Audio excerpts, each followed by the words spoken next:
All right, welcome back to the Fray podcast. I'm your host, Austin Gregory, and this week we are again trying the video format. I don't know if it'll work. We're trying something that we didn't try last week. But with this episode, we're back to a consistent schedule. We're going to do this every Thursday, and for this Thursday, we're going to have a little bit of a funner conversation. If you're not a Christian, this is one that maybe you'll find more interesting than ones about whether churches should live stream or, whatever, the pastor's completing a physical fitness exam. This hot take is one that I think I've heard most often from people over the years, and it's one that I think pulls us into a deeper conversation about our language and how we conduct ourselves in public. And so this can apply to literally anyone in the world. And I think it ties into a bunch of cultural war conversations.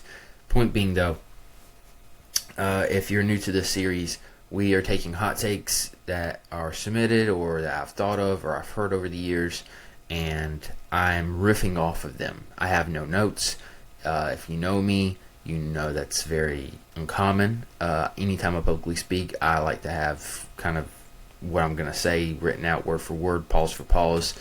But I want to become a better communicator, so I'm using this as kind of a way to exercise my skill in communication by trying to riff off of someone's comment or hot take and create an argument and a conversation that makes sense and flows and kind of develops over, and it's not just me rambling.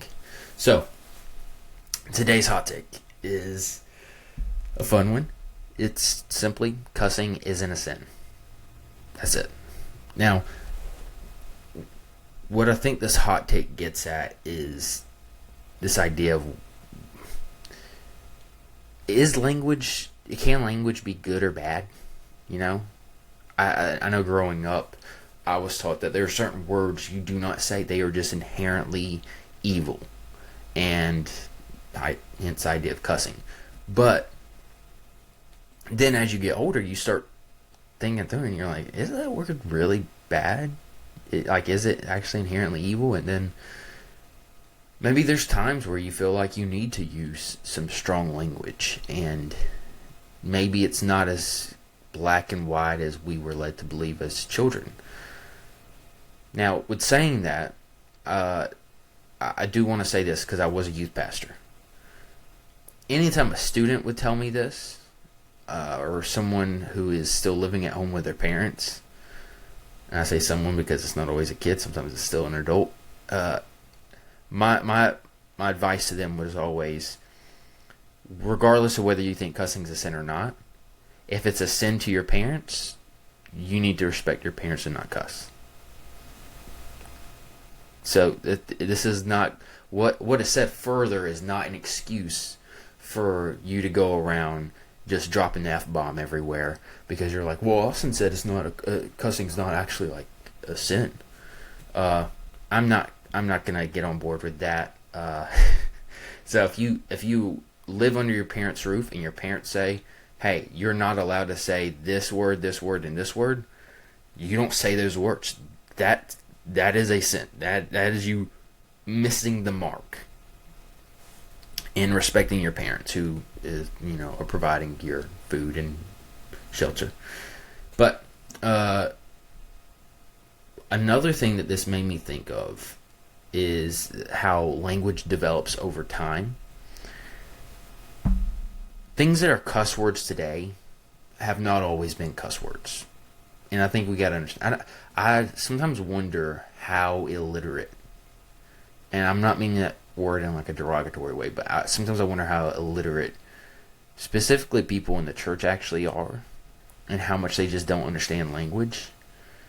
I think for a lot of evangelicals, we use language simply as a tool to get our point across, but not like an art, not a craft, not a part of culture. Like we don't play around with language. We use it for as black and white as you can use language. is simply a a tool to communicate one idea to another person. And what it does, a lot of times I feel like for evangelicals, we cut out language that is poetic. We won't even entertain that. We won't entertain language that requires a little bit more nuance, and that requires you to really dive in and play around with the different maybe definitions and uses of the word and the overall context.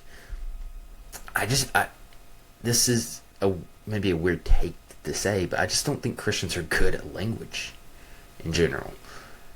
Which is sad, because some of the greatest writers in history are Christians. But I think somewhere along the way, we just got so black and white, and like every word became a culture war issue, and we suddenly aren't able to hear what people were actually saying because we're so fixated on the specific word they said and how we believe it should be used, and not how they are using it in order to keep the conversation going. And it's so strange. And for me, I think that's why I fell in love with reading so much over the years, and like I progressively loved it more and more, is because I just seen people use a turn of phrase, and they were great wordsmiths, and they played with the words, and suddenly they're capturing my imagination in a way I felt like I had been missing in my life. And then that, because of that, because I fell more in love with reading, I fell more in love with reading my Bible, because then I suddenly like, oh my gosh, like the language in the Bible is so amazing and beautiful, and it's complex, and they are using poetry, and they are using apocalyptic literature, and they're using these different literary devices to communicate different things. And if you understand that, then that gives you a better understanding of the Bible as a whole. But saying all that, just saying that like language is complicated. I think when it comes to the idea of cussing isn't a sin, it gives room for that. It says, yeah, like cussing might not be a sin. Now, I think we all have a few words in our mind when we hear cuss words. Like when we hear that word, that someone's been cursing or cussing, there's a few words that immediately pop into our mind. I'm not going to say it. But those words, I think you can kind of pinpoint, okay, there's a way to use this that's not necessarily harmful, and there's a way to use this that's more like, maybe I will drop a slight cuss word. I struggle to believe this one is even in that category, but I stump my toe and I say damn. I don't struggle with that, because I stumped my toe. That is an appropriate word for that moment. Now, it is 2 letters away from me saying dang. Dang it. Stumped my toe. There's literally just a 2-letter difference. They basically mean the same. Like, I don't know what dang means. I don't know what damn means. Like, it's the same thing, basically. But that's a word where I'm like, it's so pointless. And it's not harmful in any way. It embraces the moment it is in, and it just says, this sucks, in a way, that's a brief thought. This is the fun of how we're doing the podcast now. I'd have no idea what I'm going to say next. And if you are looking at the video and the video is published and I'm looking over, it's because I wrote like a couple things down, but again, they're not like it's not a script or anything like that. So again, it vary in the moment. What I do think is important to distinguish, though, is that doesn't mean cussing isn't a sin. That hot take shouldn't give you the right to just go around using whatever language you want towards people. And I think as Christians specifically, we do need to keep in mind this verse. It's from Ephesians 4:29. I'm going to read it. I'm reading at NLT. It says, "Don't use foul language or abusive language. Let everything you say be good and helpful, so that the words will be an encouragement to those who hear them." Now that is a very... I think that's a good way to just kind of parse this out for a moment. Let's take away the word cussing for a second, and let's just distinguish things between harmful language and helpful language. Those are our categories for language that we're going to use.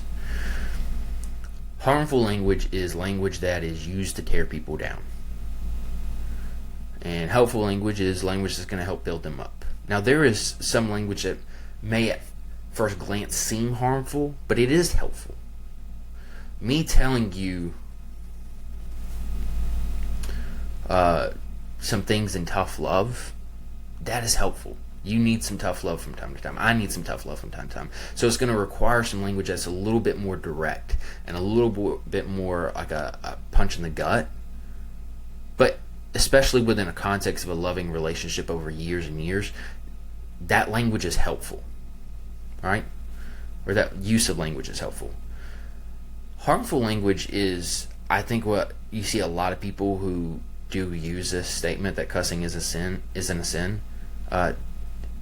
They use it as a way to use harmful language with no consequences. They're essentially running from accountability, and so I think you see this a lot online. You see a lot of people, whether they're on the left or on the right, they're just tossing words out, and they're like, "Well, cussing isn't a sin." I can say I've heard this statement from tons of people especially over the years politically. I'm not going to apologize for my language because I don't want to soften like these hard truths that I need to tell people. And I think what that does is that communicates to me, and this is the personal side of how my brain is working through it. Okay, so when I need to confront you about something, I'm not going to soften it. And I'm going to speak to you directly how you speak to other people. And what I found is I have not met a single person who has no problem using that harmful language who is also willing to accept that harmful language. There are so many people right now who are letting words fly on comment sections that is super harmful. It's derogatory. We can just go break down that list of like how it's derogatory, but it's tearing people down. There are people in comment section tearing people down with their language. And they're saying, yeah, I'm speaking truth. I have to use this type of language in order to speak truth to these people. The reality is, I've yet to meet one of those people who are willing to have that same tone, a voice, or that same language used against them. It shows a hypocrisy, I think. The reality, I don't think harmful language is ever really helpful. You calling people names that are derogatory and that tear people down, it doesn't make you someone who is speaking truth. It makes you someone who's a jerk. And oftentimes it's just a red flag of, hey, if you're doing that, it's a red flag of you letting everyone in the room know, hey, I'm going to dish it, but I'm not going to take it. Because I don't think I am someone who needs some harsh language tossed out at me. And so, with saying that, I think Paul's line here in Ephesians should be challenging to us of, hey, any language that's kind of abusive, you don't need to be using. If you're using it to kind of beat someone else up, you should probably stop that. And there's a difference between joking and being directly speaking abusive language. I love comedy that is kind of in that roast format. I love my boy Andrew Schultz and how they poke fun at each other on his podcast.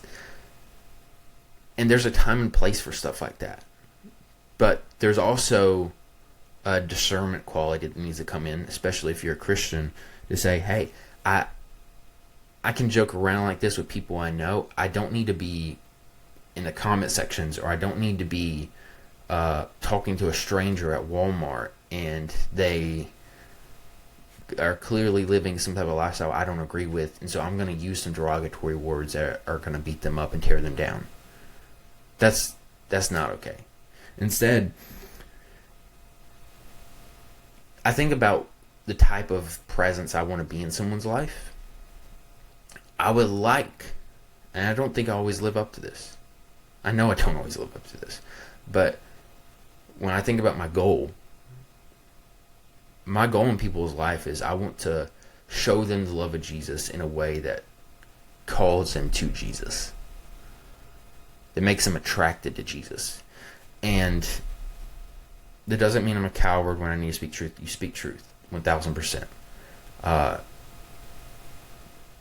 But it does mean that when people hear me, they don't think, man, I just don't like being around Austin because he's always like just tearing me down. He makes me feel like I'm worse than I feel like I am, or he makes me feel discouraged, and he makes me feel insecure, and he makes me feel like I have to walk on eggshells when I'm around him because I'm scared he's gonna like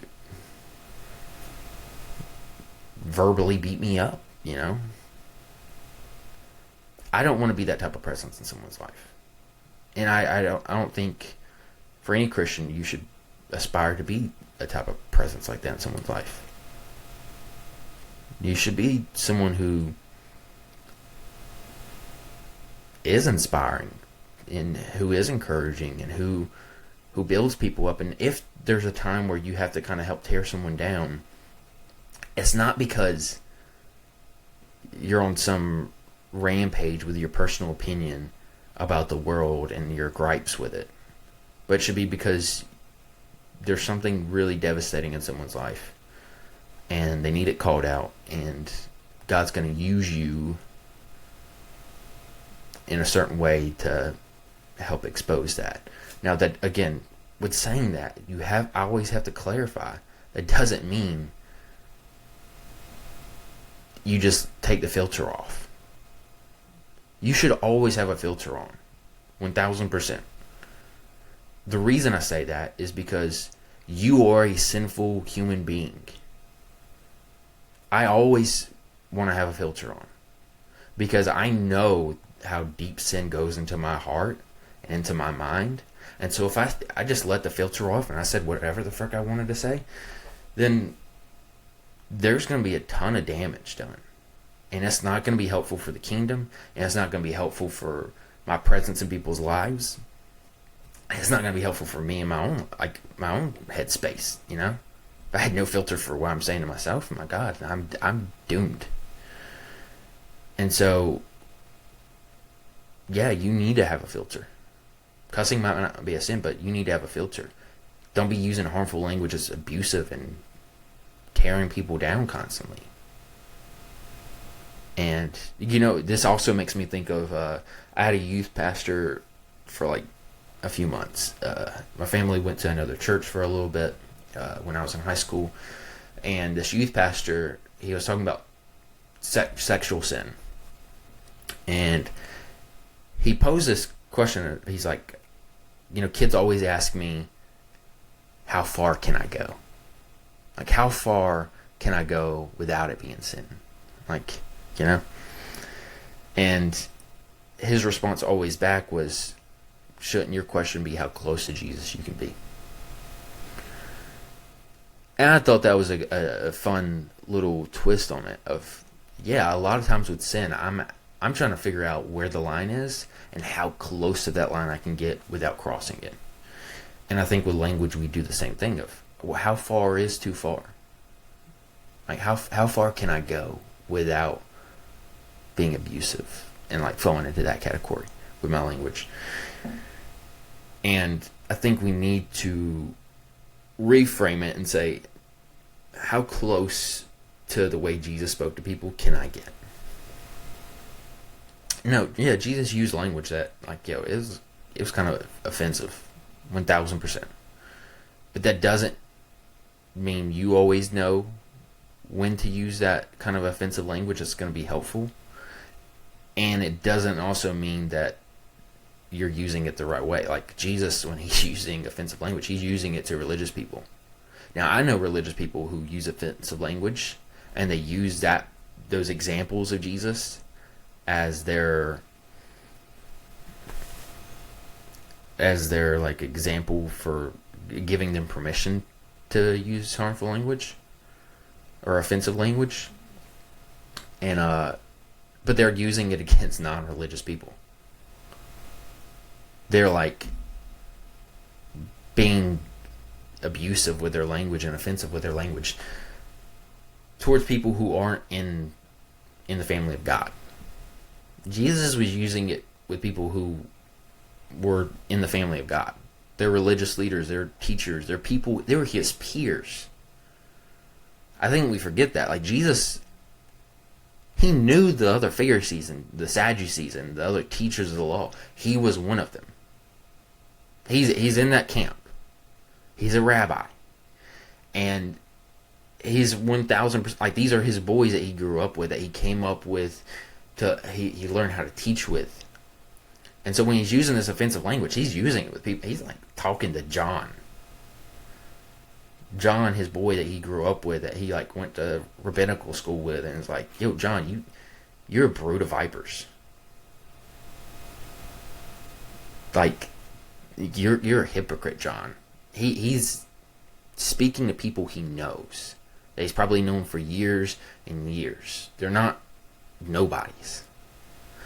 And they're again, people he feels like, because he's been in contact with them constantly, you should know better. So, saying that's the episode for today of the Frey Podcast. Is cussing a sin? I don't think so, but we need to kind of distinguish helpful language from harmful language and be aware of how we're using our language, what kind of presence we're bringing into people's life. And so that is it. Subscribe to the podcast, share it to your stories, let people know you're listening, rate and review, and tell us what you think about the episode. And if you have a hot take, send it in. You can comment it or on our post and we'll find it, or message us and we'll find it, and it could be in an episode. So thanks.